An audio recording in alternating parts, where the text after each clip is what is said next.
everyone. Relief camp ꯂꯩꯔꯤꯕ ꯃꯍꯩꯔꯣꯏꯁꯤꯡꯒꯤꯗꯃꯛꯇ ꯌꯥꯝꯅ ꯅꯨꯡꯉꯥꯏꯔꯕ ꯄꯥꯎ ꯑꯃ ꯄꯨꯗꯨꯅ ꯂꯥꯛꯆꯔꯤ ꯃꯗꯨꯗꯤ ꯍꯧꯖꯤꯛ ꯃꯅꯤꯄꯨꯔꯗ class 12 ꯇꯝꯂꯤꯕ ꯑꯃꯗꯤ class 12 ꯒꯤ exam prepare ꯇꯧꯈ꯭ꯔꯕ ꯃꯍꯩꯔꯣꯏꯁꯤꯡꯒꯤꯗꯃꯛꯇ ꯕ꯭ꯔꯤꯖ ꯏꯟꯁꯇꯤꯇ꯭ꯌꯨꯠ ꯃꯅꯤꯄꯨꯔꯅ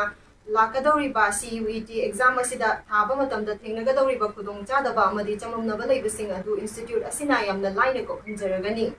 exam ꯑꯁꯤꯒꯤꯗꯃꯛꯇ ꯀꯔꯝꯅ prepare ꯇꯧꯒꯅꯤ ꯀꯔꯝꯅ registration ꯇꯧꯒꯅꯤ ꯑꯃꯗꯤ ꯀꯔꯤ ꯗꯣꯀꯨꯃꯦꯟꯠꯁꯤꯡ ꯆꯪꯕꯒꯦ registration ꯒꯤ ꯄ꯭ꯔꯣꯁꯦꯁꯇ ꯊꯦꯡꯅꯒꯗꯧꯔꯤꯕ ꯈꯨꯗꯣꯡꯆꯥꯗꯕꯁꯤꯡ ꯑꯗꯨ ꯏꯟꯁꯇꯤꯇ꯭ꯌꯨꯠ ꯑꯁꯤꯅ ꯌꯥꯝꯅ ꯂꯥꯏꯅ ꯀꯣꯛꯍꯟꯖꯅꯕ ꯇꯥꯟꯖꯥ ꯑꯗꯨ ꯄꯤꯖꯔꯤ ꯍꯥꯏꯔꯤꯕ CUET ꯒꯤ exam ꯑꯁꯤꯒꯤꯗꯃꯛꯇ ꯏꯟꯁꯇꯤꯇ꯭ꯌꯨꯠ ꯑꯁꯤꯅ 45 days ꯒꯤ ꯑꯣꯏꯕ crash course ꯑꯃꯁꯨ ꯁꯤꯟꯖꯔꯤ ꯍꯥꯏꯔꯤꯕ course ꯑꯁꯤꯗ